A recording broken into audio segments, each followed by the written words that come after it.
7 6 5 4 3 2 1 எங்கள் பேப்பர் படியன் எங்கட பேப்பர் படியன் வரா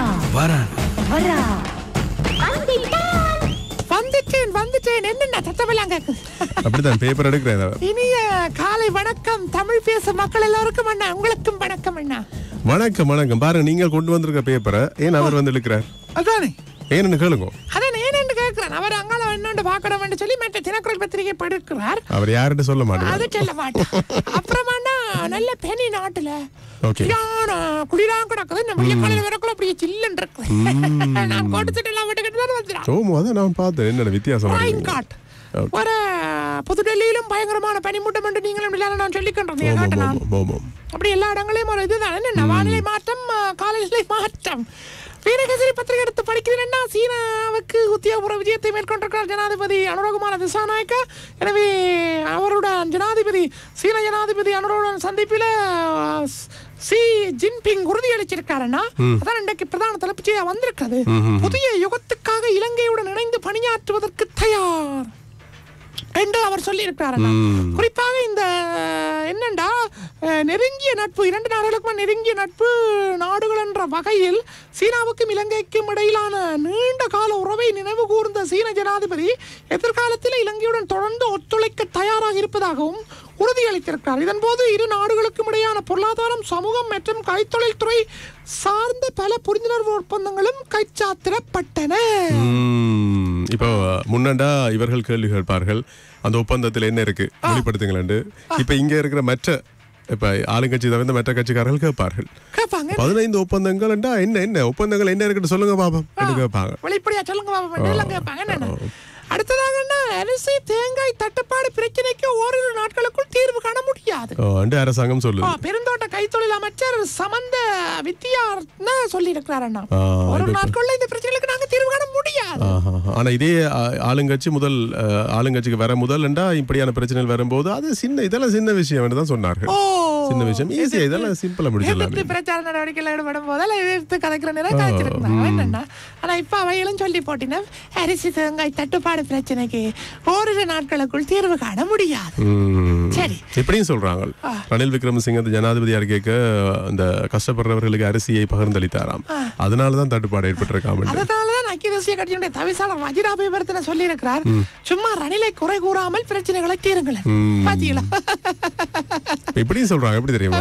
பகிர்ந்தளித்த அரிசியை மக்கள் தானே சாப்பிட்டார்கள். விலங்குகளுக்கு இந்த உயிரினங்களுக்காக கொடுக்கப்பட்டது, பறவைகளுக்காக கொடுக்கப்பட்டது, மக்களுக்கு தானே கொடுக்கப்பட்டது என்று சொல்றாங்க. இந்த மாதிரி இந்த அரிசி பற்றி நிறைய கதைகள்.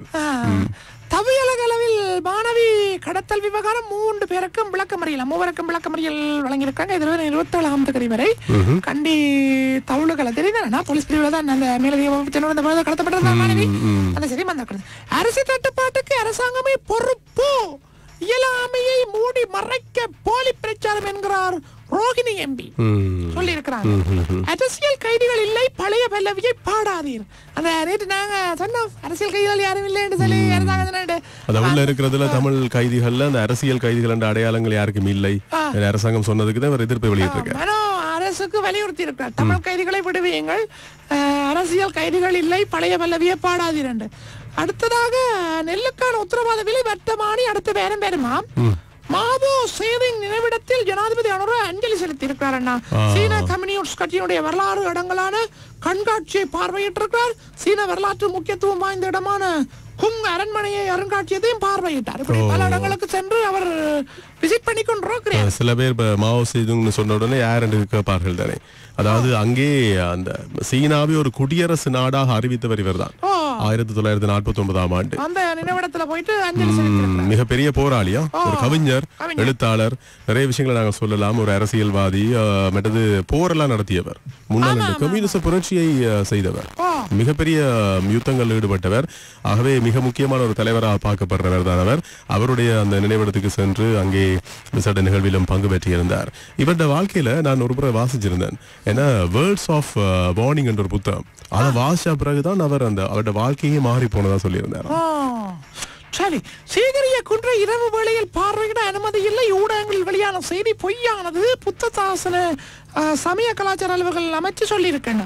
சீகிரியா குன்றை இரவு வேளையில பார்வையிட அனுமதி இல்லை என்று சொல்லி போலியான செய்தி வந்திருக்கு போல இருக்கு. அப்படி எதுவும் கிடையாது என்று சொல்லி இருக்கிறாங்க. அர்ஜுனா எம்பியின் பாராளுமன்ற உறுப்பினர் பதவி விவகாரம் ஆட்சேபனைகளுக்கு அனுமதிப்பதா அடுத்த தவணையில் தீர்மானம் என்கிற செய்தியும் வந்திருக்குதாண்டா. சரியோ, அதே மாதிரி ஐநாவின் அணுகுமுறையை பலப்படுத்துவது எப்படி? கனடிய அரசு பிரதிநிதிகளுடனான கலந்துரையாடல்கள் தொடர்பில் அந்த நாட்டு உயர்ஸ்தானிகருக்கு ஸ்ரீதரன் குகதாசன் எடுத்துரைப்பு என்ற செய்தியும் வந்து கிடக்கு. ஒரு சீன கொள்கையில் இலங்கை முன்னிற்கும் ஜனாதிபதி அனுர சீனாவில் உறுதியளித்திருக்கிறாரண்டா. ஒரு சீன கொள்கையில் இலங்கை முன்னிற்குமாம். இலங்கையை தாரவாய்த்து சீனாவுக்கு கொடுக்காம இருந்தா சரி. சில இடங்களில் நீங்க இப்படி சொல்றீங்கன்னா இதுக்கு முதல்ல இப்படி எல்லாம் பேசிருக்காங்க, அதனாலதான் சொல்றேன். அதே மாதிரி தினக்குரல் பத்திரிகையில பிரதான தலைப்பிச்சாரத்தான் வந்திருக்கு. இலங்கையுடன் பணியாற்ற தயார். மக்கள் எதிர்பார்க்கும் நிவாரண பட்ஜெட் ஆச்சரியக்குறியோடு வந்திருக்கு. அரசுக்கு எதிராக போராட்டங்களாம்.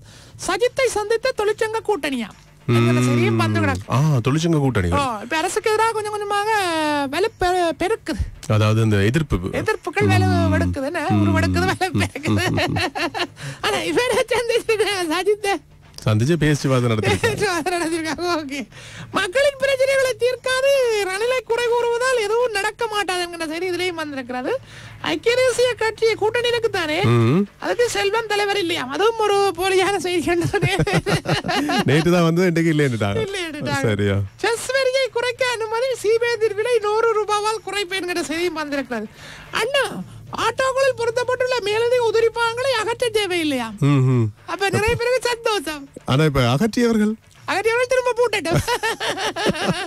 ஆனால் இந்த கண்ணாடிகள்ல அந்த இடையூறு அந்த ரோட்டுகள் விளங்காத மாதிரி அப்படி இருந்தா அகற்றணும். மேலதிகமாக அடிஷனலா அப்படி இப்படி இப்படி மேல அணி வச்சு இருக்கட்டும். அதாவது சட்ட திட்டங்களுக்கு அமைவாக மற்றவர்களுக்கு எந்த விதத்திலையும் தொந்தரவு ஏற்படுத்தக்கூடிய மாதிரியோ இல்லாட்டி பாதிப்புகள் ஏற்படுத்தக்கூடியதாகவோ இருந்தா நிச்சயம் அகற்ற வேண்டும்.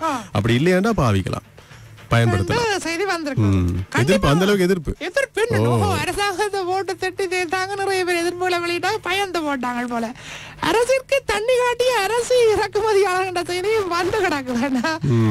முன்னாள் விவசாய அமைச்சர் என்ன சொல்லுங்க, என்னென்ன தண்ணி காட்டி இருக்காங்க? அதாவது நாட்டரசு இறக்குமதி செய்வதற்காக அனுமதி வழங்கப்பட்டிருந்த காலத்தில் இந்தியாவில் இருந்து பாஸ்மதி அரிசி, பயறு உளுந்து மற்றும் கஜு ஆகியனவை அதிக அளவில் இறக்குமதி செய்யப்பட்டுள்ளதாக முன்னாள் விவசாய அமைச்சர் சொல்லி இருக்கிறார்.